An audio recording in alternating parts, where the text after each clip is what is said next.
Dejane Arnold, Bom dia. chegamos à última semana desse ano, né? É. A partir da semana que vem vamos estar entrando no processo de recesso, voltamos em janeiro, né? Muito bom ter você aqui todos os dias. Mas quem você trouxe hoje para a gente fechar? Pois é, em um ano muito produtivo, né? Bastante, que a gente né? teve muitas notícias do agro. Hoje eu trouxe um especialista. É o Tiago Rocha, especialista em agronegócio, consultor de diversos assuntos importantes, principalmente aí no que impacta dentro da porteira, mas também fora da porteira, e que é preciso também o produtor ficar muito atento. Bom dia, Tiago. Obrigada por ter aceitado o convite e estar aqui conosco. Bom dia, Dejane. Bom dia aos ouvintes da Conte. Bom dia, professor. Pode chamar de professor, né, João? Pode.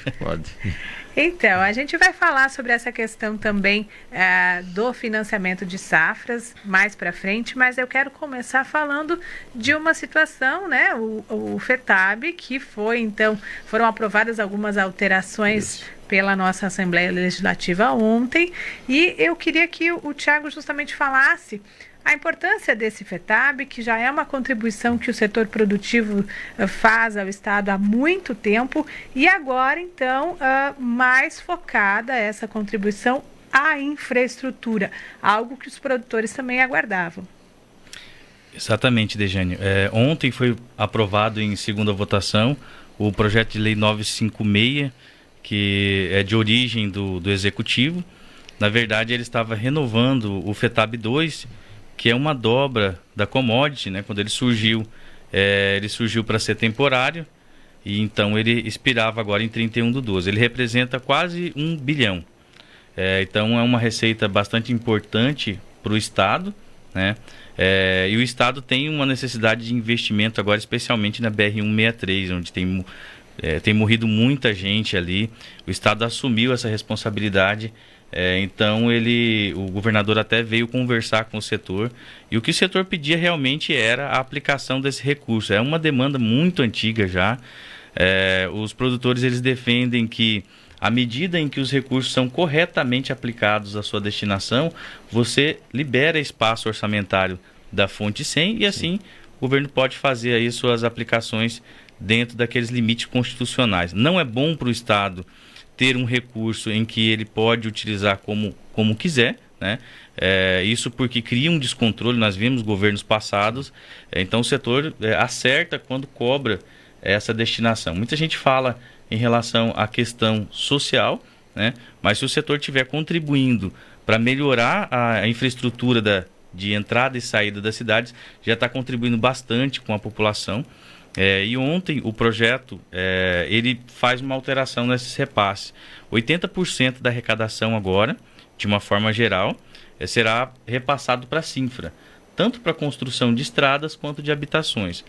O governo do estado, né, o governador Mauro Mendes, ele fez uma promessa de campanha de construir algo em torno de 40 mil casas populares. É uma necessidade do estado. Em uma conversa dele com a ProSoja, inclusive o presidente da ProSoja pediu um foco nisso, porque os municípios produtores precisam, né, ter infraestrutura e ter condições para que a população possa viver ali e prestar o seu serviço para a atividade. Dos 80%, fora ele, 10% é MTPAR, que também é infraestrutura. Ficou 5% para a agricultura familiar e 5% para obras sociais.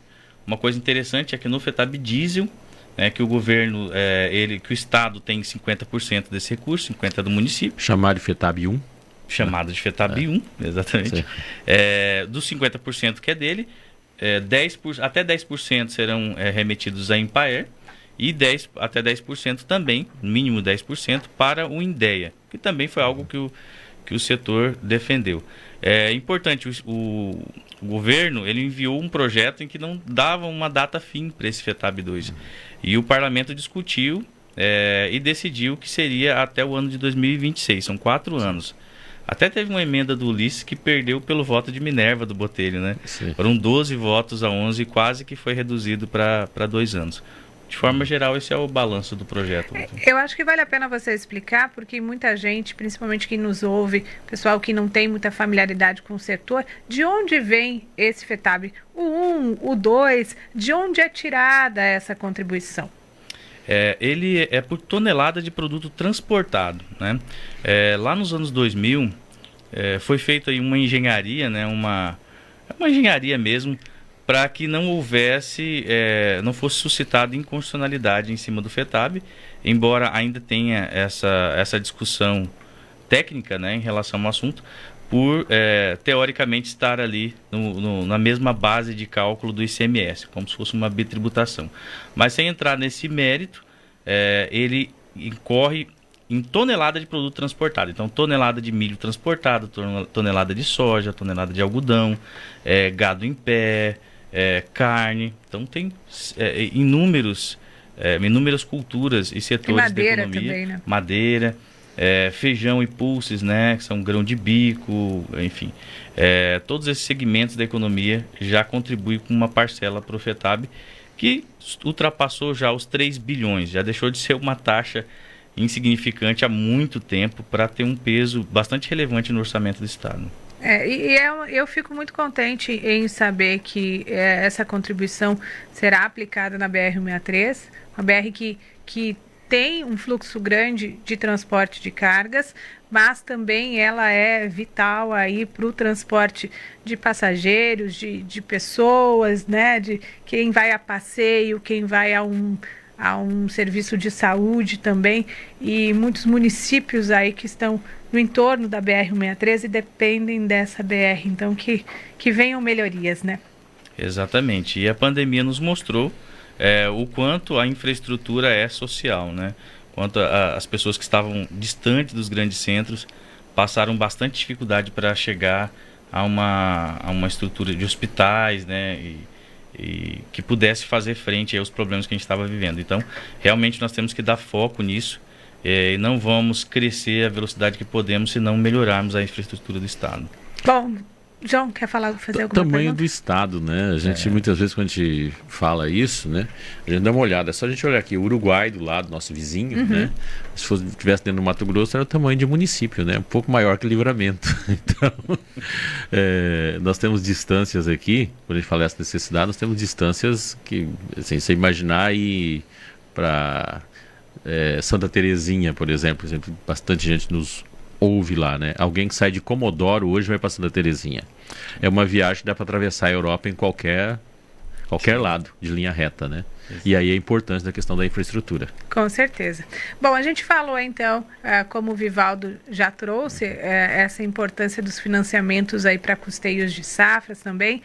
Ele já adiantou que o IMEA fez essa divulgação, e todo ano o IMEA faz esse estudo que é chamado de funding, né?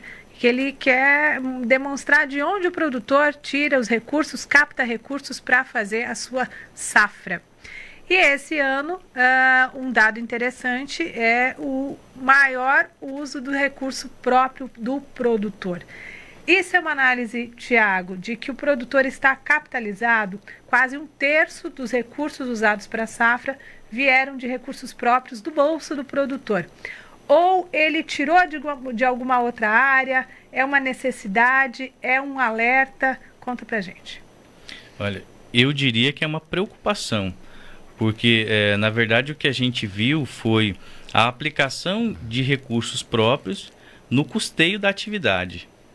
Então, aquela necessidade de curto prazo foi abastecida com recursos próprios e não foi uma mudança de mercado intencional. Nós tivemos uma escassez de crédito que foi motivada pela taxa de juros. Essa taxa de juros fez com que a necessidade de dinheiro mesmo fosse muito grande e a União, né, e o Tesouro não tinha capacidade para fazer frente a esse problema. Então ele reduziu, né? A gente até fala o seguinte, o plano safra, por exemplo, para os produtores de soja, ele é nicho, né? Até a safra passada eram 7%. Então são 7% que precisam realmente. Tem vários produtores que há muitos anos não pega recurso do plano safra, mas ele é importante porque ele baliza juros. O mercado fica esperando a divulgação do plano safra. Então quando ele vem um pouco xoxo, ou a taxa de juros vem bem próxima de mercado, é muito provável que os produtores peguem a taxas muito superiores ao que foi divulgado no plano safra. A preocupação é a seguinte: nós saímos aí, nós aumentamos mais de 10% a aplicação de recursos próprios do produtor, certo?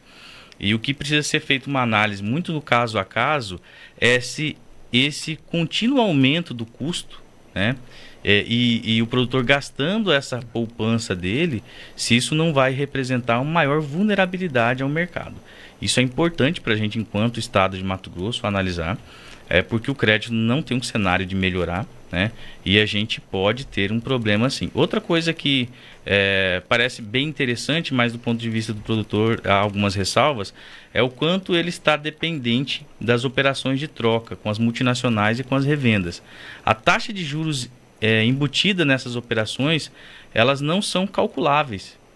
Eu já tentei fazer esse exercício, já pegar contrato, pegar CPR e tentar calcular qual foi a taxa de juros ali, mas é muito difícil.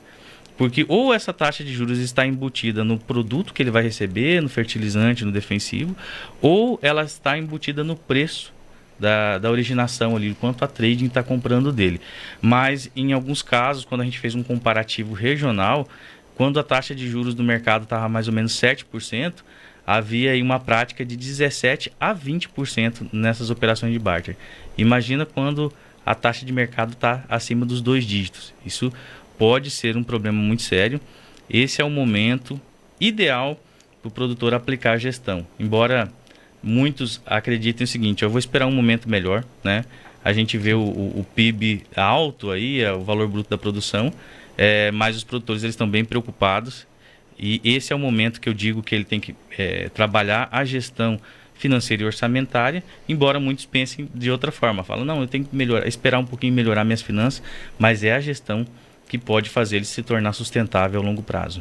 Você que atua como consultor nessa área de gestão também, nessa área financeira, o produtor, a gente vê que, quando possível, claro, ele investe em maquinários, investe na propriedade, em adequações.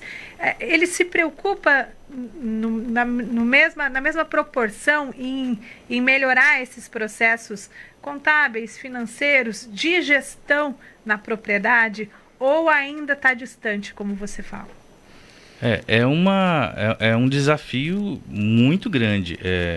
Eu trabalhei em multinacionais, fui servidor de carreira do Estado também na área de fiscalização da Cefaz.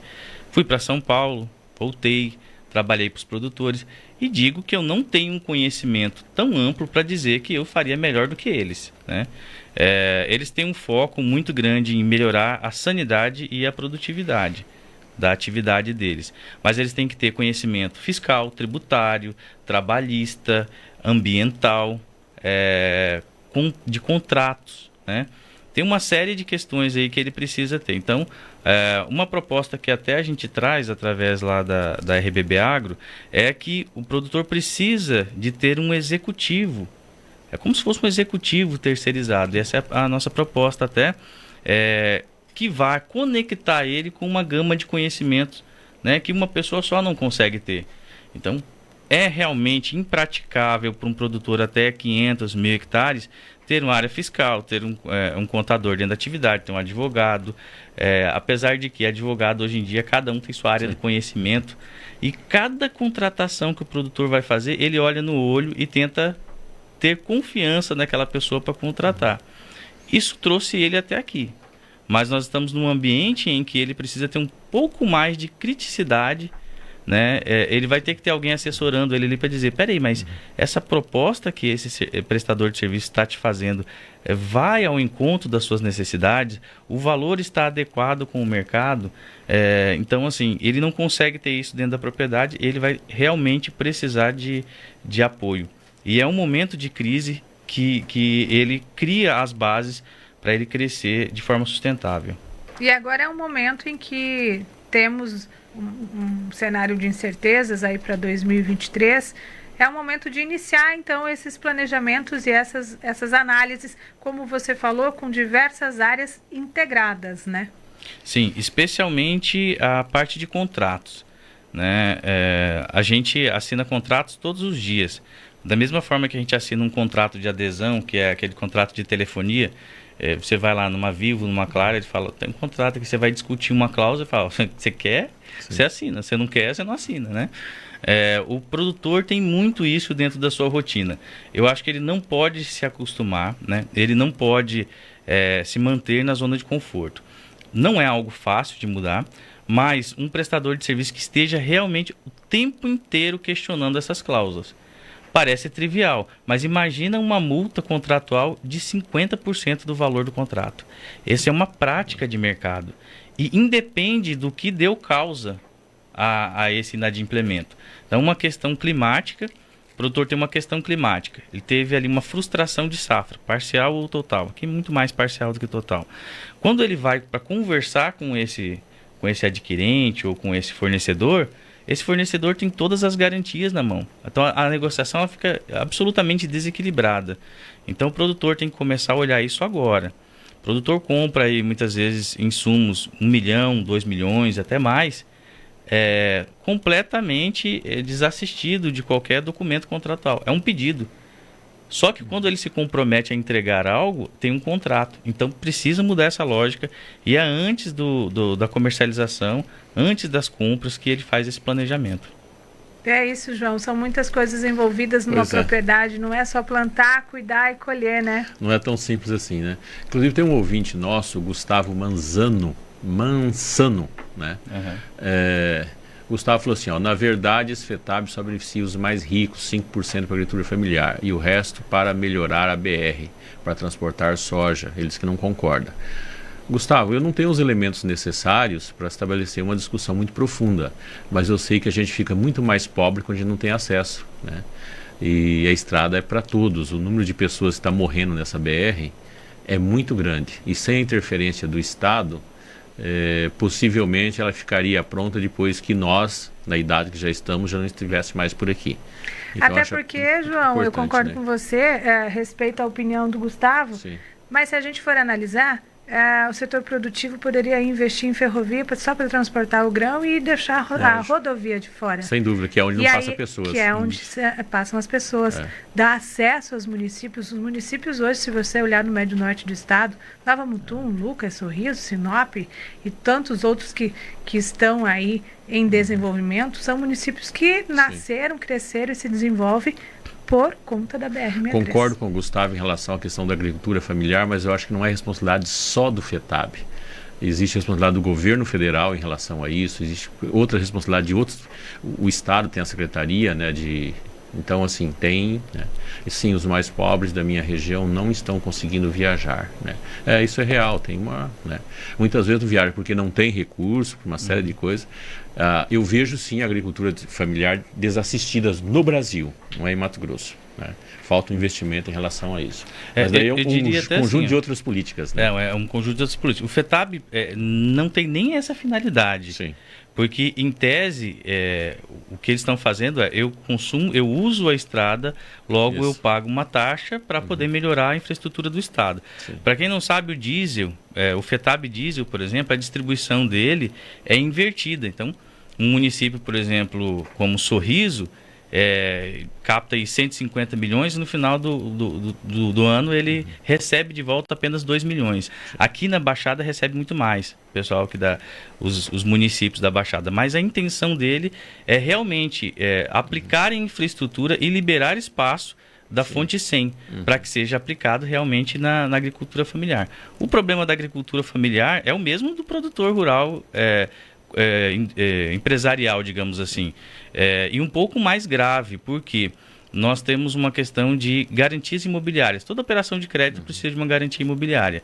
E por uma questão constitucional, essas pequenas propriedades não podem ser alienadas. Sim. Você não pode hipotecar essa área. Então, aí que entra o Estado para buscar mecanismos, como um fundo garantidor de risco de crédito, que é algo que o Estado de Mato Grosso está investindo. Isso é importantíssimo.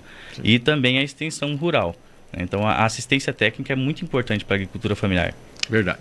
Mas a questão da agricultura familiar é um debate muito interessante que o Gustavo está trazendo aí. E realmente, né, até porque o agricultor familiar não tem acesso a tipos de créditos, né? Termina sendo limitado. Dejane, muito bom ter 2022 com você aqui. Eu agradeço esse espaço. Junto ao último programa do ano, a gente vai ter um recesso a partir de sexta-feira, a gente volta no dia 9, né? Queria te agradecer por essa companhia agradável, pelo conjunto de informações pertinentes que sempre trouxe, muito interessante, que agregou muito ao programa. Eu agradeço, é sempre um prazer levar um pouquinho do que está acontecendo nesse Mato Grosso rural, né? Que impacta aí na economia de tantos municípios no nosso estado como um todo também, em outras atividades. E eu quero reforçar que o Bom Dia Agro, de terça a sexta, a partir de 5h20 da manhã, não vai parar. Minha equipe já fez uma preparação de várias reportagens especiais, trazendo balanços, trazendo aí projeções, perspectivas para o próximo ano também. Muito obrigado, 7h36. Agradeço você, agradeço o Thiago, obrigado por estar aqui conosco também, trazendo essas informações. Obrigado. Quem tiver dúvidas aí, quiser discutir sobre esse planejamento que o produtor precisa fazer, pode me acessar através do Instagram, Thiago Rocha, com H, tudo junto, .agro. Chama no direct lá que a gente conversa um pouquinho sobre essas questões. Obrigado, professor João Edson. Obrigado, Dejane. Obrigado, Thiago. Obrigado, Dejane.